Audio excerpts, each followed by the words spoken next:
diabo quando não vem, manda o secretário. Eu não vou nessa canoa que eu não sou otário. O diabo quando não vem, manda o secretário. Eu não vou nessa canoa que eu não sou otário. Eu reconheço que ela é muito boa, mas não vou nessa canoa que dá convulsão. Quando ela passa provocando desafio, eu sinto logo um alivio no meu coração. Eu não vou na onda, nem no ponto do vigário, que o diabo quando não vem, manda sempre.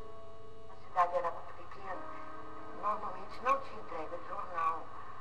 Nós não tínhamos computadores nas escolas, nós não tínhamos nenhuma tecnologia, mesmo até a televisão que veio há pouco tempo agora. Eu vejo como um marco na história de Tiradentes a inclusão digital. Você inova com uma nova tecnologia, novos equipamentos, conserva, porque são equipamentos de baixo impacto visual e integra toda a população ao resto do mundo. Se eles colocaram meu pai na internet, numa semana deu 158 pessoas acessando. Cada dia aprendendo uma coisa nova, uma receita nova, uma notícia nova, a gente vai. Com a instalação das câmeras na cidade, nós vamos ter um monitoramento e a preservação do patrimônio histórico. Qualquer turista, em qualquer parte do mundo, vai poder acessar o nosso site e entrar com imagem online. Quem pensava há tempos atrás que aconteceria isso? Uma cidade pequena, uma cidade histórica. Ela vai continuar sendo pequena, histórica e de turismo, mas com a inclusão digital. Às vezes a pessoa faz um exame aqui, não precisa mandar a pessoa para o médico olhar. A gente, através da internet, a gente faça o resultado dos exames e de lá vem qual vai ser o atendimento dela aqui. Mudou o interesse no aprendizado. É porque a gente fala, se não sabe ler e escrever, não vai poder mexer no computador. Eles são mais interessados em aprender a ler e escrever. Dá vida pra gente. A vida toda.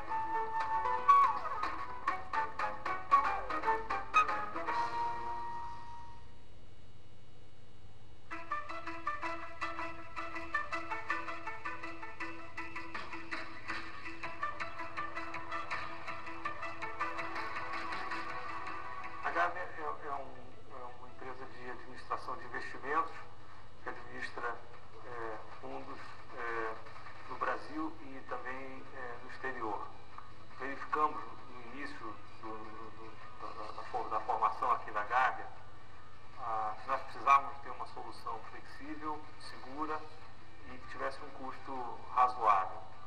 Então esse nosso trabalho nos levou a uma pesquisa formal e informal, conversando com muita gente, explorando o mercado, chegamos à conclusão que a Cisco seria a melhor solução para nós. A solução foi implementada e está dando excelentes resultados. Hoje nós temos um escritório no Rio, outro em São Paulo, a segurança da comunicação é total, nós temos hoje um custo bastante inferior ao que tínhamos antes, apesar do volume ter crescido.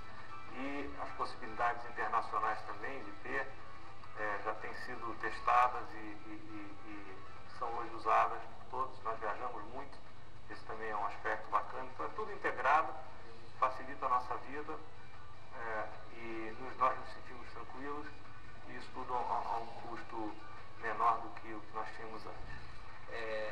Estima-se que existam de 14.000 a 22.000 entidades assistenciais, ONGs e associações em todo o Brasil. Gasta-se em aluguel, manutenção das propriedades, taxas municipais, estaduais e federais, montagem de escritórios, salários de pessoal, viagens de avião, computadores, diárias de hotéis, contas de restaurantes, táxis, mídia, propaganda, jingles, agências de publicidade. Em todo o país, apenas entre as entidades que prestam assistência a menores carentes, calcula-se que sejam movimentados mais de 100 milhões de dólares por ano. Cada criança carente corresponde, neste novo mercado, à criação de 5 novos empregos.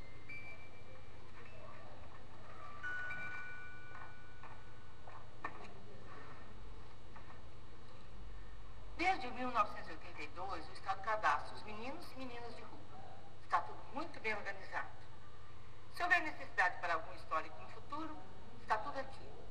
Nós temos a história de cada um, suas origens, seus dramas, seus porquês. Mas não podemos fazer mais nada. A nossa verba só dá para pagar os funcionários. Mas estamos fazendo o possível, promovendo reuniões, debates, congressos. De acordo com esta funcionária, temos cerca de 10 mil crianças abandonadas nas ruas. Se pegássemos os 100 milhões de dólares, quantia estimada da movimentação financeira das entidades que atendem os menores carentes, e dividíssemos pelo número estimado de crianças, que são 10 mil, cada uma delas receberia 10 mil dólares por ano.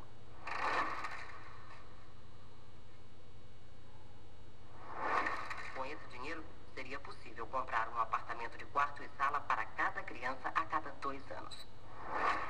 Ou ainda, pagar estudo em escolas da rede particular até a faculdade.